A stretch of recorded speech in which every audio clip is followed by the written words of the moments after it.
check. Okay. Thank you for that great introduction and giving us a little bit of grace to get that microphone situation situated. Thank you, everybody. Thank you for being here. This is cool, right? This is a cool venue. Louie's done a fantastic job. Alexis has done a fantastic job. Thank you, guys. Your hard work is paying off. And look at this room. It's packed. Standing room only in the back. Well, my name's Nick Enger. I'm the Chief Technology Officer at ATC. I've been with the company 17 years. I love doing this. I love my job. My job is internally, I'm responsible for the technology stack at ATC, similar to your roles. Externally, I have a team of consultants that are consulting nationwide on hundreds of different environments. They're bringing the best practices to your environment of things we've learned along the way. It's incredibly exciting. I love this topic. SD-WAN and SASE. Show of hands. I'm not going to make you stand up and recite it, but who can define SD-WAN? What about SASE? I stood up here last year and said SASE. Somebody stood up and said, I have no idea what you're talking about. They may be in the room somewhere. Well, today's topic, SD-WAN and SASE, we're going to go through each of the definitions, what makes up the pieces and parts of each of them, and why it's important to you. Because it is. Legacy networks are going away. We are consolidating technologies, and the future is in front of us. I have a great panel here. I'm going to let each of them introduce themselves, tell a little bit about their role, and a little bit about their company. I'm going to cap it at 2 minutes because I want to get into the questions. So Brent, please start us off. A little bit of background. Sure. So Brent Baker, I'm a senior sales engineer with CBTS. Has anyone here not heard of CBTS? I feel like this is a local crowd, so great. Is it CBTS or Alta Fiber or Cincinnati Bell or what? Today it's CBTS. Okay, all right. Just want to make Don't worry about the other brands. But, look, we've been here for 23 years here in Cincinnati. We are not just local. We have a national reach now with 27 brick and mortar offices in North America, but customers around the world now. And that global growth that we've seen has very much been powered by bringing customers into the modern era of SD-WAN and SASE. So should be some good anecdotes that we can talk about while we go through our definitions and we go through this panel. And mostly I'm just happy to be here. Thanks for the invite, Nick. Yeah, so small side note. Brent has to be smart. We went to the same elementary school. It's true. So he's got to be smart. I think our parents live down the street. Okay, next on the docket here, we have Bill Carter. I've known Bill for a handful of years now. The CATO product, side note for them, they kind of invented the SASE space. Gartner kind of tagged them as the inventors of it. So I'll allow for you to give a little bit more background. Well, first of all, Nick, thank you very much for the opportunity to be here. Thank you to ATC. This is so analog, isn't it? Right? For us to be able to get together and to shake hands and get to I'm just glad everybody has pants on. Yeah, there you go. It's my belief that we live in absolutely amazing times. And the changes that have happened since the global pandemic and this digital lifestyle that we live are really going to change not only the species, but they're going to change us as a human family. And Nick, I got into cybersecurity at a very, very young age. It's something that's been a passion my entire life. And the way that passion plays out for me today is to spend time not only helping people understand what are the different aspects of cybersecurity, but to do podcasts and make folks aware of the things that they need to look out for as they try to expand their digital lifestyles in the organizations that they serve. So it was my delight to come on board with CATO Networks not a terribly long time ago, but such a wonderful opportunity to work for a company that really did define the SASE space. And probably the day-to-day joy that I get the most is to work with an account executive that truly cares for and loves their clients. I love getting the chance to support him and love to really elevate the game. So a pleasure to be a system engineer, a cybersecurity engineer with CATO Networks, and really great to be here. Thank you. Appreciate that, Bill. Michael from RapidScale. Yeah. Well, thank you. Getting sassy with it. Yeah. So I've got to do that. My coworker, or maybe my co-leader, wanted me to. I'm waiting for the Getting Cranky. That's probably the shirt I'm probably Getting cranky. But to follow that, that was a great. I'm used to being up here with engineers, which means I try not to look at my shoes when I'm talking to you guys. So, but anyway, I'm a senior solutions engineer with RapidScale. RapidScale is a cloud hosting company that has a platform that our motto is really simplify IT. And the goal behind Simplify IT, I like to tell stories as well. Like just anecdotally, I was a infrastructure admin back in the day, about 15 years ago. And we're a good-sized IT shop delivering a lot of solutions for the business, right? IT existed to enable the business to go do what they needed to go do. But IT struggled with a lot of the more complex solutions, and when you would procure or you had a need for a complex solution, you would either hire the organization that sold you the product because they had the expertise, or you'd go develop it internally. Then those resources would go. You'd say goodbye because they'd get better jobs. I think it's not the same model now, but what we actually have is just a shortage of IT resources, right? We typically hear companies that need to get by with less, do more without the expertise. So RapidScale comes in as a solutions as a service type provider, whether it be cloud compute, whether it be desktop, whether it be security. A lot of those pieces that come together, the goal is to try to offload the task, but not take you out of the environment. You still have preview and we still have a say-so in the environment. We don't take anything out of the environment, but we want to augment your IT staff. So anyway, thanks for letting me. That's a great background. So RapidScale is actually a Cox company, billion-dollar company. But back in the day, RapidScale was founded roughly around 2008. And Randy Jeter was one of the co-founders. And I've known Randy since 2008 when he started that organization. And to see it grow up from what was cloud before cloud into what it is now is just absolutely phenomenal. So thanks for being here.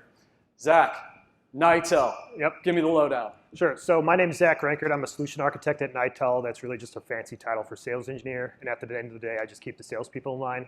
Nitel is a global network as a service provider. So we're based out of Chicago, but our bread and butter really is that first, middle, and last mile. So we have 7 POPs across the US, but we have a global reach.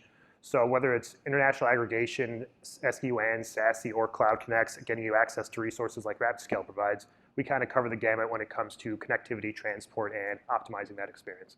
Yeah, you guys have a recent acquisition too. Yep, I actually came from that. So we recently acquired HyperCore, which was an aggregator based out of Texas, and they had a really good VMware practice in network aggregation space, which is where I came from. And I've been with Nitel for about 6 months since that acquisition took place, and been loving where it's been going. So excited to be here. Yeah, I actually got to see some of the inside workings of that. I sit on the partner advisory council for Nitel as that transaction was happening. So it was interesting to see. Yep. One of the biggest aggregator players in the market right now and brings a lot of technology stack to the table. Brent, I'm going to start with you. Give me the definition of SD-WAN, SASE. Sure. So, the important thing to keep in mind with some of these definitions is like not every OEM is going to do it the same. So all of you, when you're evaluating a possible solution, make sure you do all of your due diligence and make sure you're comparing apples to apples. Now, in general, right, software-defined WAN is going to be any networking technology, cloud manage using intelligent routing and intelligent overlays to build your company WAN across any kind of underlay circuit, right? So you can use MPLS, you can use cable, you can use broadband.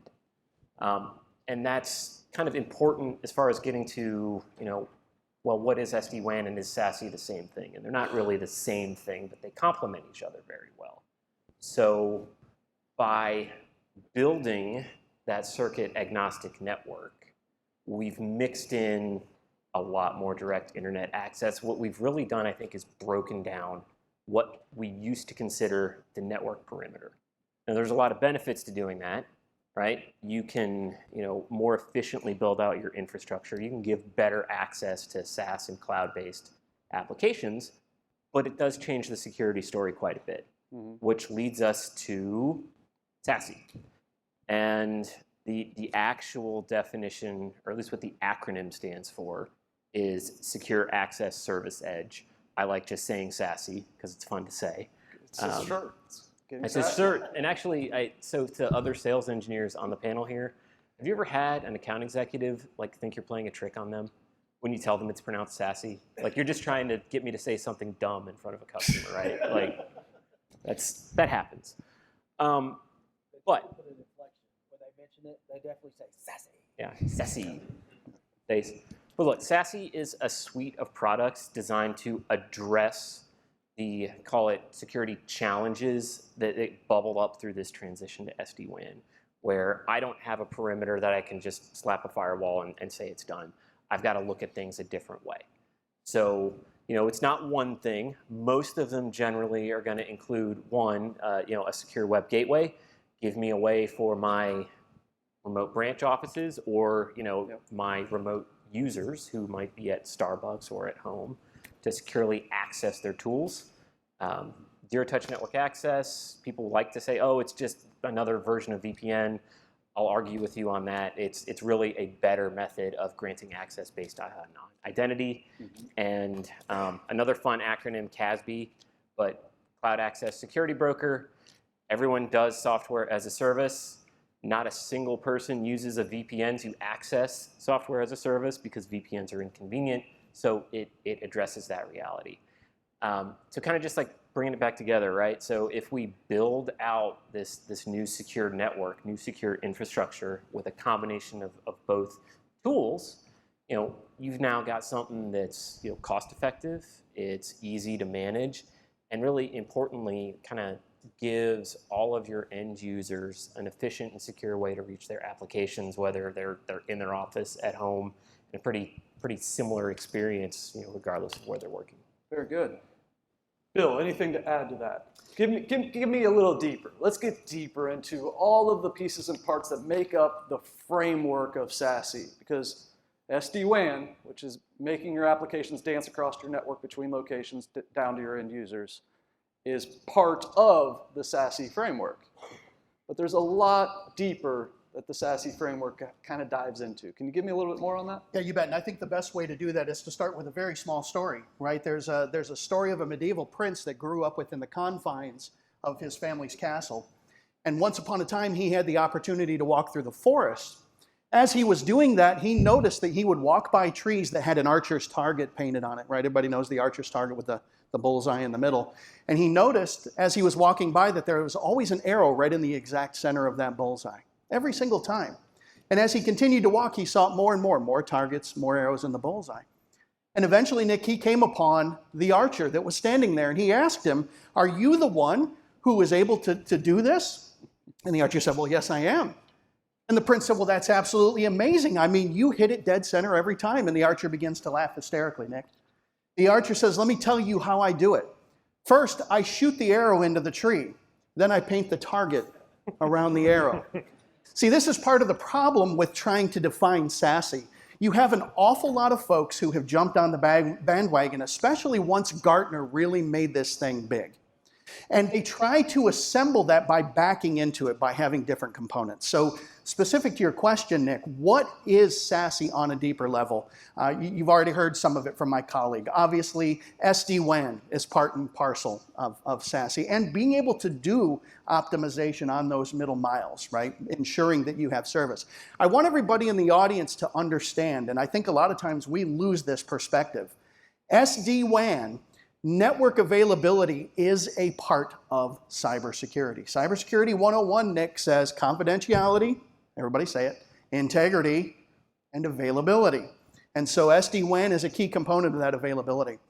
In addition to that, as part of the SASE stack, or what we would refer to as the SSE stack, and this is another Gartner term, SASE is composed of SD-WAN plus SSE. So if we jump into the SSE stack, you're looking at firewall as a service, right? Next generation application-aware firewalls, not only for internet access, but also WAN access. You mentioned secure web gateway. Secure web gateway needs to give that access to your users, whether they're in the office or they're remote, but it has to take other factors into consideration, intrusion prevention and detection, for example. Or if you're looking at malware, being able to use artificial intelligence, as our colleague from Zoom said, to identify zero-day exploits. That's part and parcel of SSE and the secure web gateway. We also look at CASB, that was mentioned. And CASB, in addition to brokering secure access to your as-a-service applications, we also begin to get a little bit more advanced around pieces like data loss prevention, because that is a potential vector where information can be exfiltrated from the business. Bill, you and I have spent a lot of time together talking about DLP. Give me a little bit deeper. Give me a little, what does DLP stand for? Like, get it to a point where we understand it. Yeah, absolutely. So DLP, data loss prevention, is ensuring that that data that gives you that proprietary advantage in the business does not end up going places that it should not go. Now, that could be through an individual's device, their remote device, their endpoint, but it could be off of servers. It could be off of repositories. And there's several ways, Nick, that we have to do that. We have to do that not only from the perspective of tying it to regulations. That is so important. We have any GRC folks out in the audience? Everybody know what GRC is? Anybody? Governance, risk, and compliance. So making that data in accordance with regulations, data loss prevention ensures that if there is an accidental or a purposeful threat that tries to move that data, we catch it. Not only tied to regulations, but being able to do that on a customized way. And then that ties into the last piece, actually, Nick, of the SSE framework. What completes SASE is Zero Trust Network Access. And again, Brent, you said it really well. Zero Trust Network Access, it is more than a VPN. And I'll tell you specifically why, since you asked the deep dive. Zero Trust Network Access not only does authentication and authorization, which is what VPNs do, but Zero Trust Network Access also monitors the entire flow the entire time the user is connected, so that if anything changes in the characteristics, bandwidth looks unusual, suddenly antivirus drops on the endpoint, whatever the case may be, suddenly that user will find themselves without access because they have violated the principles of Zero Trust that your organization has put in place from a policy perspective. So it's a big answer. I want to table that. I want to table ZTNA. I want to come back to it. We went really deep there. Everybody doing okay? Everybody nodding heads? Okay. Michael. Yep. I'm an environment. I have legacy MPLS. I have 15 locations. I have 2 internet drains at my data centers. I have diverse pathways to the internet. Do I need this? Do I need this? Well, if you want to stay there, no. I think the real motivating factor, if you need it, is have we seen enough change that says we don't know what the next change is, right? So we've got to actually be dynamic in what we stand up. The MPLS network suggests that everybody in your organization just communicates internally and to the headquarters and goes out through headquarters through internet drains. That does not really fit the model of anybody working from home, right? So we've already heard the story about the transition of remote access, remote workers. What SASE is to our organization, it's a discovery process where we just simply ask, where are the applications and where are the users? When we identify that. And how are you protecting them? Yeah, and that start with where's the application, where are the users? When we get into that, now where do we think the business is going to go? Keep in mind, we didn't anticipate what's happened in the last 3 years.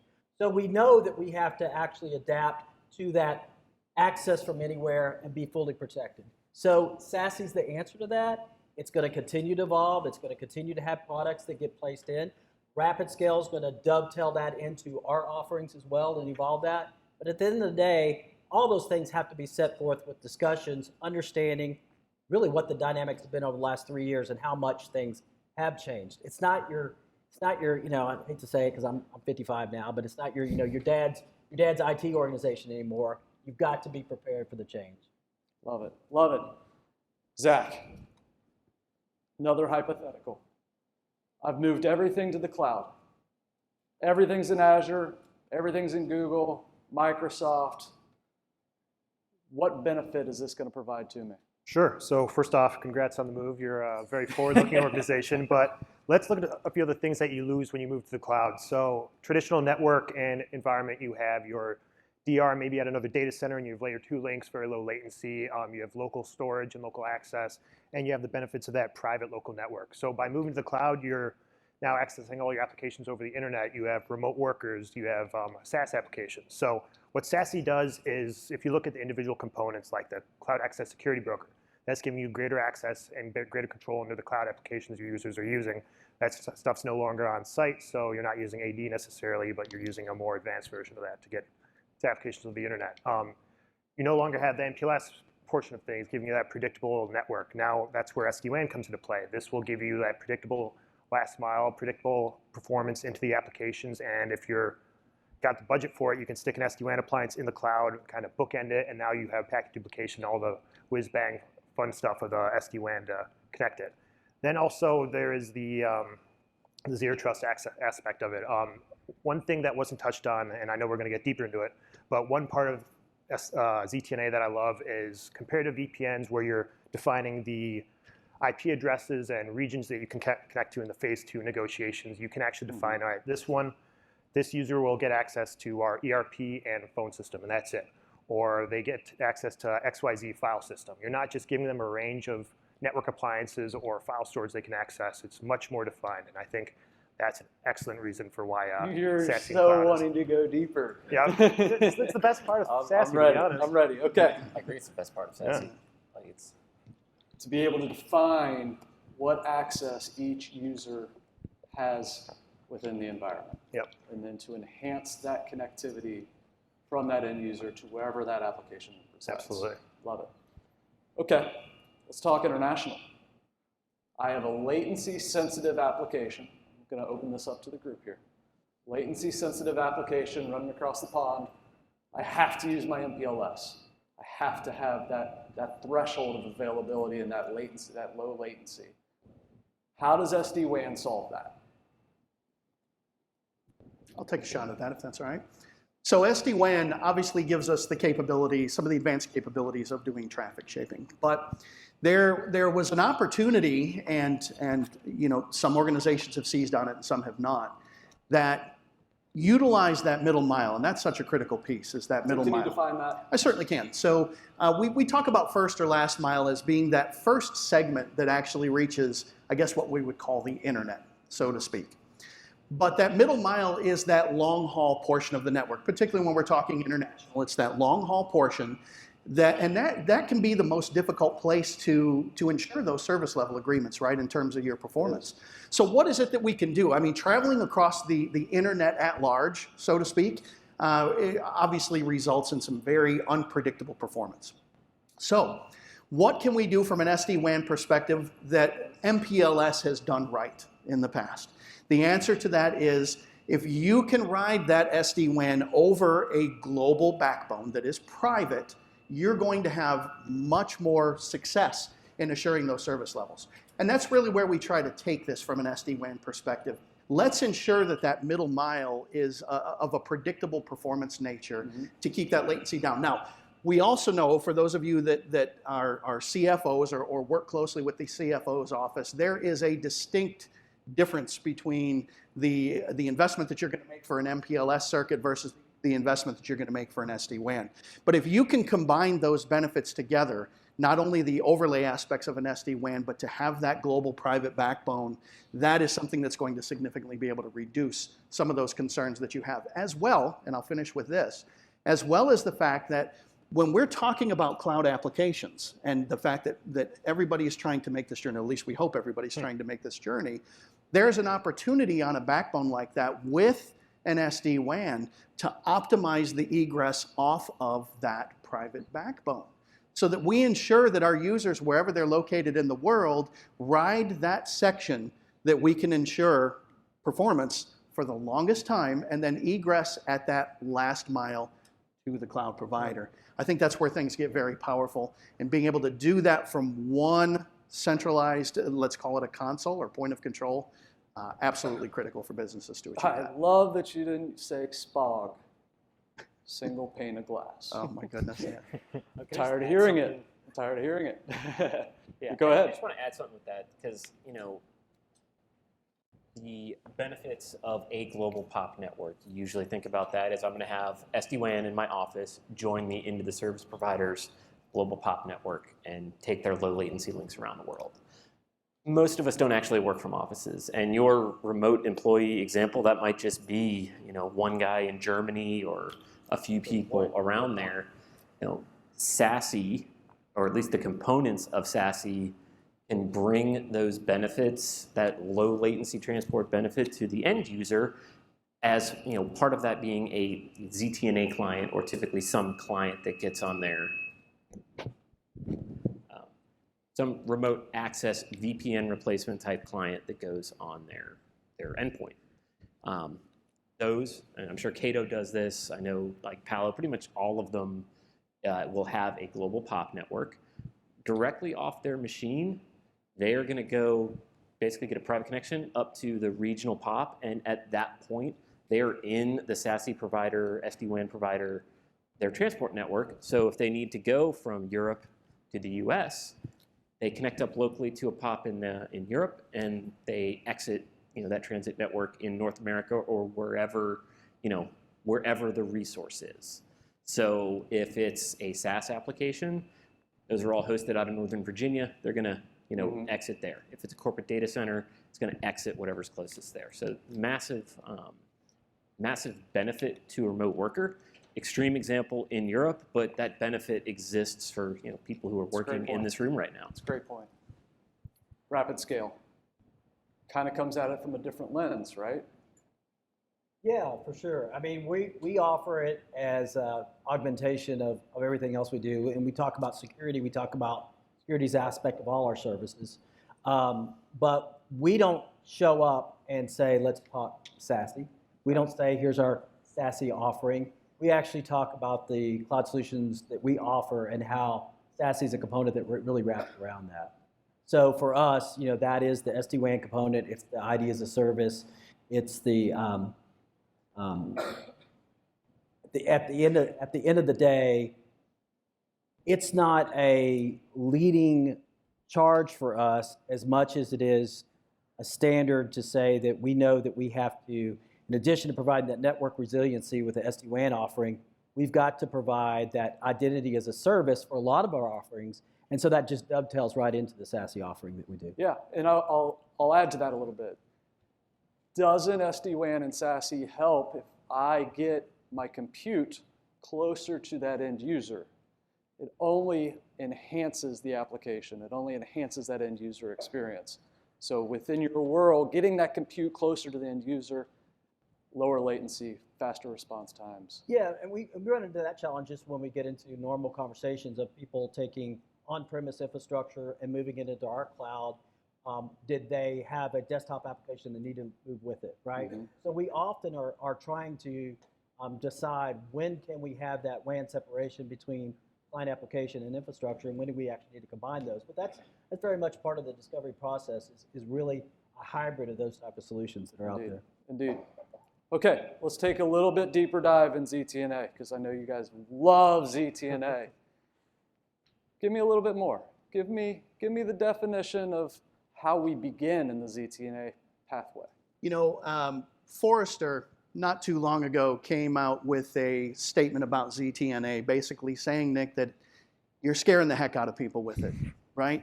ZTNA, I think, unfortunately, particularly with OEM vendors, they tend to define it almost as if it's a product. This is our ZTNA product. Zero Trust Network Access is a philosophy. It is a series of processes and policies. So when we talk about Zero Trust, we're talking about, and I think it's so critically important to differentiate this, and my colleagues have all touched on this at some point here today. It isn't simply about authorization and authentication. It really takes that next step. So how do you step your way into it? Certainly you can step your way into it from the perspective of VPN replacement, let's call it. The great news about Zero Trust Network Access is that rather than having VPN concentrators that sit at a data center or hopefully somewhere in the cloud, you are able to access a point of presence, a POP.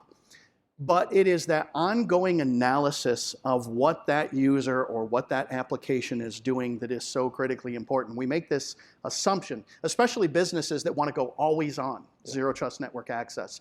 They make this assumption that traffic patterns don't change. And the truth is that they do. A user's end device can be compromised at any point. Traffic characteristics can change. So Zero Trust Networking Access not only takes the authentication and the authorization, but continues that ongoing inspection that says, Are these the things we have expected? Listen, I'm a cybersecurity guy. I know that threat actors, one of the first things they do when they try to establish a foothold is they try to evade detection. One of the biggest ways that they'll try to evade detection is to drop antivirus or anti-malware. It's one of the first things they'll try to do.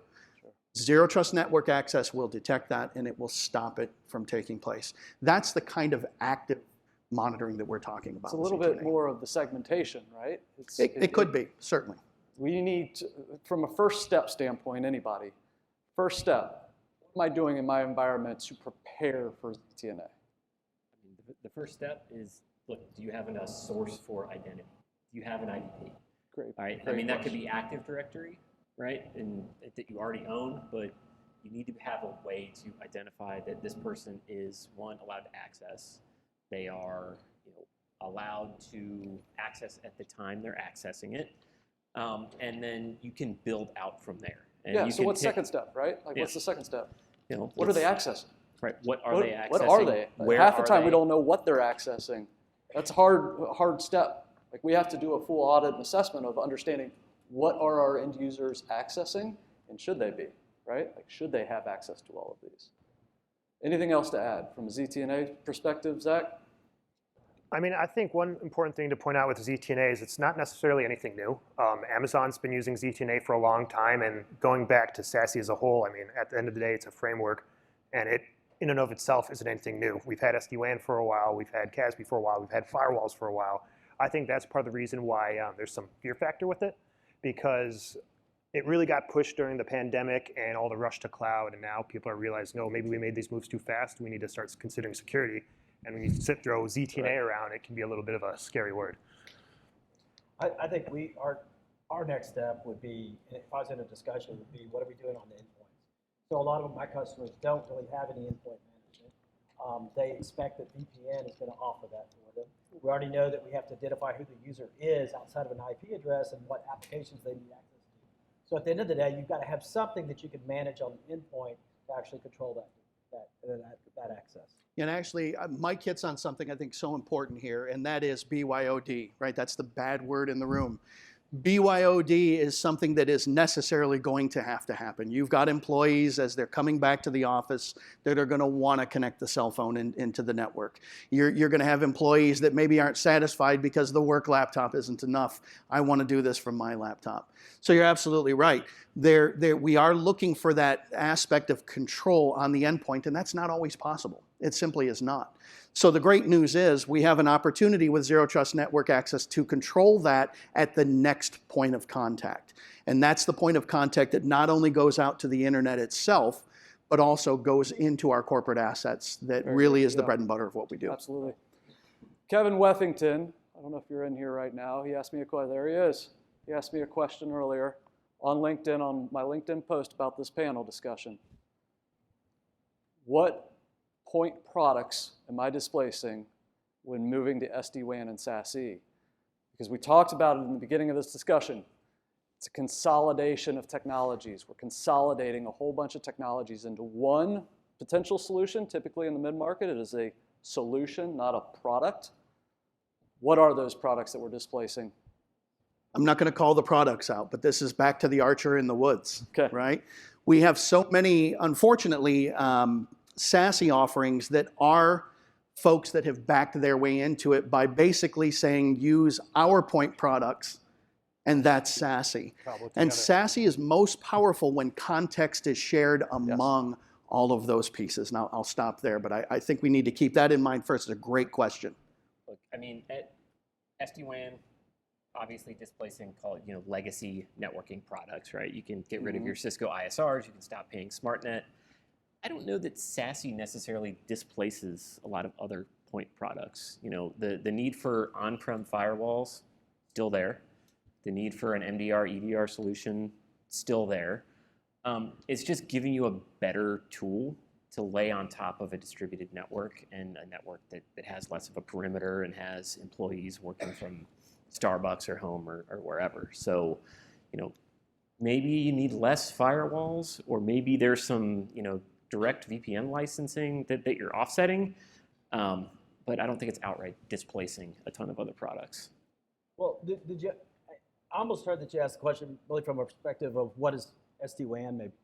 So I had a lot of that exposure when I first came to RapidScale because we are owned by Cox. And there's Cox markets. And so what you have is a lot of legacy circuits that cost a lot of money.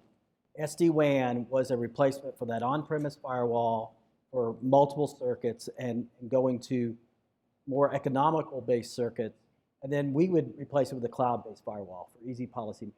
So I think those components for us turned out to be like this is what we, I don't want to sound like there's a spectrum ad out there, the two guys that say, this is what we do, this is what we always do. But it turns out that most often you as a consumer are asking, what have you seen solution out there? Treat my business like it's a unique business, but I also want to know what other people are doing. What do you typically do? And so a lot of times in those spaces, we typically do something works, and then we rinse and repeat. We do it again, and with augmentation, with new products and new features that come out. But that's a very common thing, is to go replace that on-premise architecture or infrastructure, being the cloud firewall, being the on-premise firewall, replacing the circuits, providing a LTE backup circuit, etc. Those are the type of things that we typically replace. Fantastic. I think we got time for one quick question. Anybody out there have a question for the group? Everybody knows what SD-WAN and SASE stands for. Okay. Anybody with a shirt? Yeah. So Take each of our one of those. panelists will be out in the hallway at their respective booths. I encourage you to stop by, talk with them. They're a wealth of knowledge. I appreciate each and every one of you of being part of today's event. Thank you very much. Thank you, guys. All right. Appreciate it. Hey, man. Good job. Nice to meet you. Nice job, panelists. Are we having a good time so far, right? Getting a lot of information. Yes, it is now indeed. time for our Just go down first this way. break. We are right on schedule, too. So we have about a 15-minute break. We want you to use that time to do two things. Number one, please visit all of the technology providers that are out there in the right past out the doors there. If you haven't visited some, get your questions answered. We also have a nourishment station. If you walk right out this door and right past the Zoom booth, straight back there, you've got everything there. You've got soft drinks, you got fruit, vegetables, edibles are back there. Just wanted to see if you were paying it. No, we didn't get the top shelf package. But anyway, go back there, 15 minutes, and then go to the breakout of your choice. They are up here. You can see where they are. We got one here in this room and other breakout sessions here. If you can't make it, if you want to go to two and you can only make it to one, don't forget, all of them will be videoed for you. You can see them online. 15 minutes for your break, and then we will see you in your breakouts. Take care.